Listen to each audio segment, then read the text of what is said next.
find comfort in the Mashayach Yahawashi. Find comfort within yourself. Find comfort within yourself. And where I'm going to start in Amos chapter 4 and verse 10. Amos chapter 4 and verse 10, it reads, I have sent among you the pestilence after the manner of Egypt.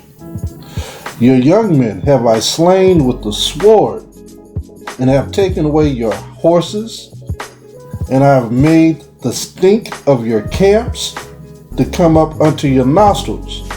Yet have ye not returned unto me, saith the Most High.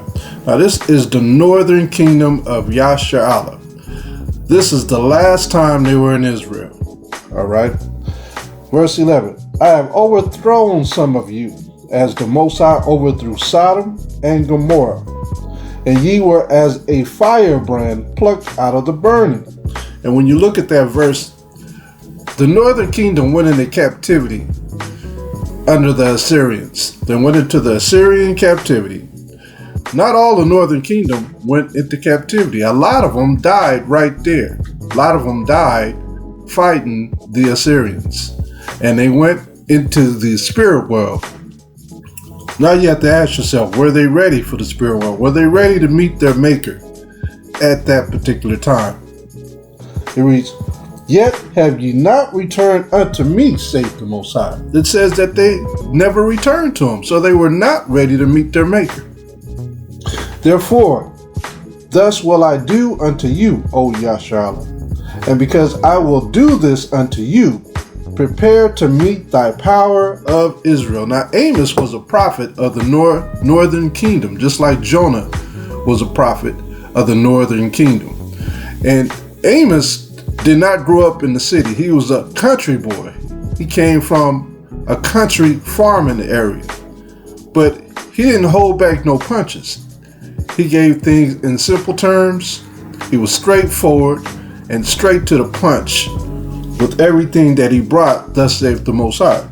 Let's go back to verse 12. Therefore thus will I do unto you, O Yasharallah, and because I will do this unto you, prepare to meet thy power, O Israel. Prepare to meet the Most High. And at this time, the northern kingdom never returned back to Israel to be a kingdom.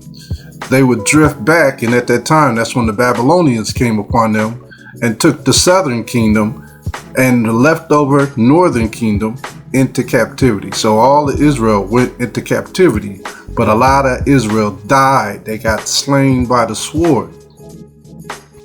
Now we are seeing here some of the judgments that the Most High sent upon them, and they did not turn back to him at all. We might just mention them again, beginning with the first one, which was back in verse 6. And you can identify them because the same expression is used, yet have you not returned unto me, saith the Most High. In other words, the Most High said, I sent this as a warning so you turn back to me. But it made no impression upon them at all. Now the first was, of course, the famine. He says, I've given you cleanness and cleanness of teeth in all your cities. But it doesn't mean the Most High gave them a new toothpaste, but it actually, they were clean because they hadn't been able to eat anything. In other words, they were in a famine. And that famine should have turned them back to the Most High, but it did not. And the second one is mentioned in verse 8, where there is the drought. It only rained in certain places. And he speaks to the fact that in 3 cities, it only rained in one. And all the citizens in one city would go to the area where it had rained. Let's look at Amos chapter 4 and verse 9. This is the third statement that you find repeated, where he says in this verse, he said, I smit you with blasting and mildew, when your gardens and your vineyards and your fig trees and your olive trees increased, the palmer worm devoured them. And again, it refers to the locust. Yet have you not returned unto me, saith the Most High.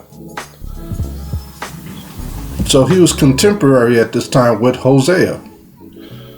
And then in verse 10 it says, I've sent among you the pestilence after the manner of Egypt. Your young men have I slain with the sword, and have taken away your horses, and I have made the stink of your camps to come up into your nostrils, yet have you not returned unto me, saith the Most High. Well, what was the stench? The stench was the dead animals. They couldn't haul them away because a lot of people were dying of the plague, so they never returned back to the Most High at all. Now we have the next plague given here, and it's in verse 11.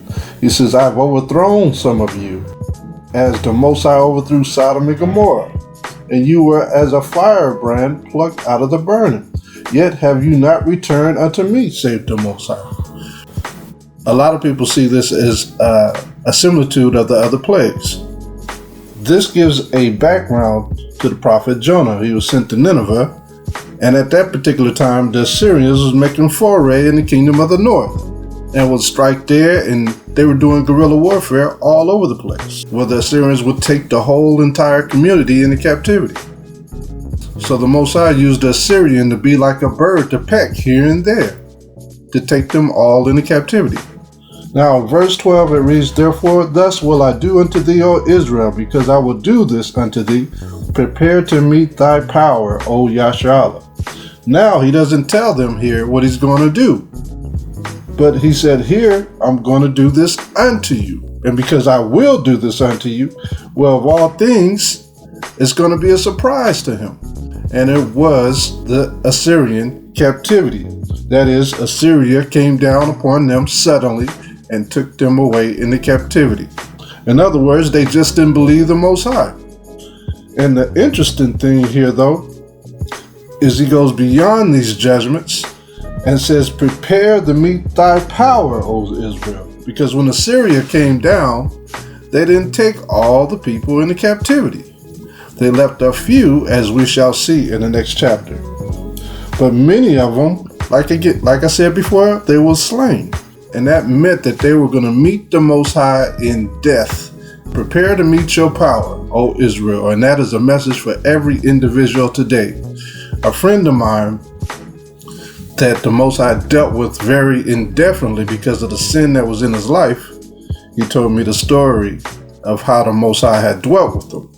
And the judgment that had came upon him rather severe. It's something that a man could bear, but it was certainly severe. And I was sympathizing with him about it, naturally. And he said to me, that's not the thing that disturbs me the most, the judgment that's come upon me. He said, I yet have to stand before the Most High. And he said, I tremble. And I said, Shemayawan is going to have to stand before the Most High. And I said, if I stood there as I am, I'd be frightened to death. But I'm not going to stand there as Shemayawan. I am in Hamashayach, and the Most High is going to see Hamashayach, that I've been accepted through the Beloved. And he said, yes, that's the only comfort that I have today, which is the life that I have lived. And that is a message for many of y'all today. Prepare to meet your power. Supposedly, right this moment that you went into the presence of the Most High, and some of you will be going there shortly. We may not be around too much longer. Hopefully we're able to finish this race on earth that we're doing, teaching his word. But I'm not asking the Most High for more time, although I like to have it. But I would like to finish the race that he's given me. But suppose the next few minutes you were to be in the Most High's presence. What would you do then? What would you do? This life will pass. Things that were here that were important are no longer important. This life down here now becomes what? Meaningless as any purpose, because you're out of it. You're through. You're finished. And now you're in the Most High's presence now. You might have lived to please people, trying to keep up with the Josens. Don't you know you can't stand before the Most High using your own life, your own strength, or your own character? You and I don't have nothing to offer before the Most High. When we stand before the Most High, we become bankrupt. We're dead in our trespasses and sins. And now we stand before him. The only way that you and I can stand before the Most High is through Mashayach Yahawashi. When we were delivered from our offices, He was raised for our justifications, so we can be justified. Can we be justified by just being good people, keeping the law, statutes, and commandments of the Most High? No, we are all sinners. You saw what we just read in the book of Amos. They were all sinners with no justifications. They went into captivity. Yahawashi paid for our penalties. Now we can stand before the Most High through and in the righteousness of following Mashayach. And that is the only way we can stand before the Most High. This is a tremendous story in the book of Amos. This is a tremendous passage. Amos broke it down right here that we're going to stand before the Most High. Now listen to him in verse 13. For lo, He that formeth the mountains and createth the wind and declareth unto man what is his thought, that maketh the morning darkness and treadeth upon the high places of the earth, the Most High, Yahweh of hosts is His name. This is one of the most majestic, one of the most awe-inspiring statements that you'll find anywhere. And it presents Him here as the omnipotent, the omnipotent, the omnipresent power. He is the creator. He formed the mountains and created the winds and declared them to man what is His thought. He is omniscient. He knows your thought afar off. And then He's omnipresent. It says that He treaded upon the high places of the earth. No matter where you go, even if you go to the moon, you didn't get away from Him. And He knows, and you cannot escape Him. You and I have been able to keep up a pretty good front. We've made our neighbors think that we're good people. We've made our fellow brothers and sisters in the truth think that we're decent people. We made everybody around us with whom we work to think that we're all right. We may even think that our wives think that we're okay. But you know how it is up in the kingdom, how it is in heaven? It's in Psalms 90:8. It says, Thou hast set our iniquities before Thee, our secret sins in the light of Thy countenance. Let me tell you this, the Most High knows you and He knows me today. There's no use of keeping up a front anymore. You might as well go to Him and just turn yourself in. The FBI, I know a lot of brothers and sisters think that they're being watched, they're being listened. Stop being paranoid. Think about it. What are you doing wrong? Keeping God's laws? Keeping His commandments? Following His Son, Hamashiach? There's no reason to be paranoid of anyone listening to you or you doing something wrong, unless you really are doing something wrong. If you're keeping the commandments, the Most High's laws are better than the laws in the land. So don't even fret on that. But the FBI may not be on to you, even though you're born, and the police have not yet caught up to you, because a lot of brothers are paranoid. But the Most High knows. I remember I could still hear. I remember an elder that used to tell me, he used to say in class, Thou hast set our iniquities before Thee, our secret sins in the light of Thy countenance. He said, our secret sins on earth is open scandal in heaven. He knows all about you. And He knows all about this nation and all about this Babylonian country and all about these people and all about these people to put us in captivity. Let's go to Amos chapter 5, verse 1. Amos chapter 5, verse 1. Hear ye this word which I take up against you, even a lamentation, O house of Yasharallah. Now this is a dirge that he's taken up. It has it where he's singing a funeral song. It's a very sad one now. And he speaks like this, and now it's with tenderness. The virgin of Yasharallah is fallen. She shall no more arise. She is forsaken upon her land. There is none to raise her up. And you remember when Hosea began his prophecy. He had an experience in the home. He had married a harlot. And now the Most High sent him out to speak to the nation. And he's saying to the northern kingdom, you're a harlot. but the Most High still loves you. Now here, Amos says that you were a virgin and that the Most High espoused them to himself. And that's the picture of every believing Israelite today.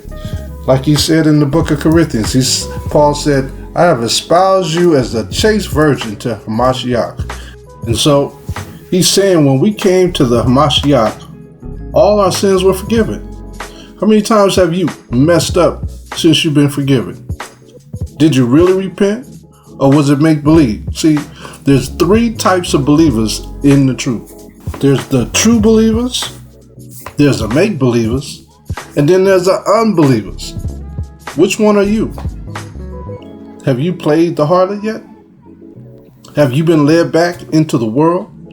Have you been led back to the lust of your flesh? Satan is a bad man. Satan is a better man, and he stacks the odds against you. He tries to control the whole entire house of cards. Don't you know that? You know, the Israelites in the book of Amos fell to the Assyrians the same way. The Assyrians put a ring in their nose like a pig and pulled the ring and led the Israelites, the northern kingdom, into captivity. That's why Amos chapter 5 is a funeral song. Let's go to Amos chapter 5, verse 3. Let's go to verse 3. It says, For thus saith the Most High thy power, the city that went out by 1,000 shall leave 100, and that which went forth by 100 shall leave 10 to the house of Israel. Now listen to him. It sounds like this is a last call to the nation. It says in verse 4, For thus saith the Most High up to the house of Israel, Seek ye me, and ye shall live. So the invitation is still open. The word had gone out. Seek ye me, and ye shall live. But seek not Bethel, nor enter into Gilgal, and pass not to Beersheba. For Gilgal shall surely go into captivity, and Bethel shall come to naught. And that's what you see in that land today. You can't find Bethel. The location you can know, but the area, but to be able to pinpoint it seems to be a problem. And you notice he told them not to even go as far as south as Beersheba. But when he talks about it, Gilgal and Bethel are coming to naught. He doesn't mention Beersheba. Why? Because Beersheba will go into captivity over 100 years later by the southern kingdom, when the southern kingdom goes into captivity. But now Gilgal and Bethel will come to nothing. They go into captivity. So I'm going to end it right there. The point of the matter is, as you saw how Israel backslid, and you saw how Israel was not justified, you can't be justified. The only way you can be justified and find comfort is through the Most High's Son, HAMASHAYACH Yahawashi. Learn his ways. Learn salvation through him, and we'll get the kingdom. Alright, and with that, I'm going to say Shalom. All praise to the Most High. I pray this short class was a blessing. This is the word of the Lord of hosts. I took you from the pastures and from following the sheep to be prince over my people Israel. I have been with you wherever you have gone, and have destroyed all the enemies in your path. I will make you a great name among the great ones of the earth. I will assign a place for my people in Israel. There I will plant them, and they shall dwell in their own land.